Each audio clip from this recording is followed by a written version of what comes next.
Welcome to TNT Trends and Tour Channel. Ayon sa Pep News, nagpost si Small Laude ng legal na pahayag na tumatanggi sa mga reklamo laban sa kanyang asawa.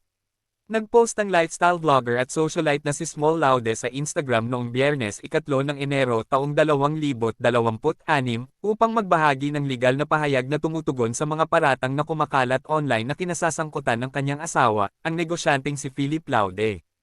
Ang post, na na-upload sa kanyang na-verify na account at may caption na "The Truth", ay nagtampok ng isang formal na pahayag na inilabas ng law firm na Divina Law.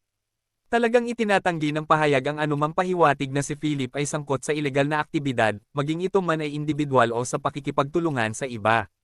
Binigyang diin nito na si Philip ay isang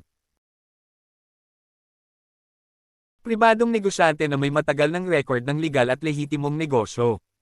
Iginiit pa nito na hindi siya kailanman nakisali, nakinabang, o nagpadali ng anumang ilegal na transaksyon, iskema, o aktibidad, direkta man o hindi direkta.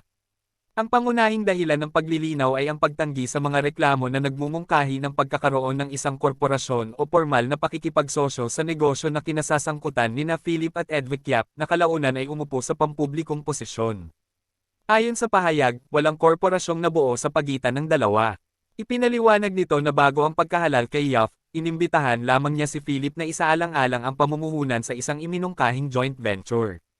Ang mga sumunod na talakayan ay inilarawan bilang paunang at eksplorasyon sa kalikasan at hindi naging ganap na formal na pakikipagsosyo, korporasyon, o iba pang huridikal na entidad.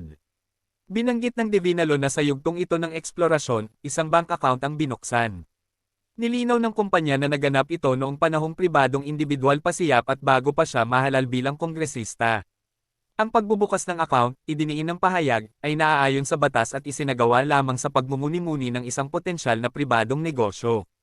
Gayunpaman, ipinahayag ng law firm na ang iminungkahing joint venture ay hindi kailanman naipatupad. Walang operasyon sa negosyo ang sinimulan, at walang proyekto, pagkuha, o transaksyon na may kaugnayan sa gobyerno ang naisagawa o isinagawa kaugnay ng talakayan. Ipinaliwanag pa ng pahayag na kasunod ng pagkahalal kay Yap sa pampublikong posisyon, ang pinag-iisip ang proyekto ay hindi natuloy, at ang bank account na nauugnay sa yugto ng eksplorasyon ay isinara kalaunan. Ayon sa Divina Law, ang hakbang na ito ay ginawa upang maiwasan ang anumang issue, maling interpretasyon, o paglitaw ng kawalan ng kaangkupan.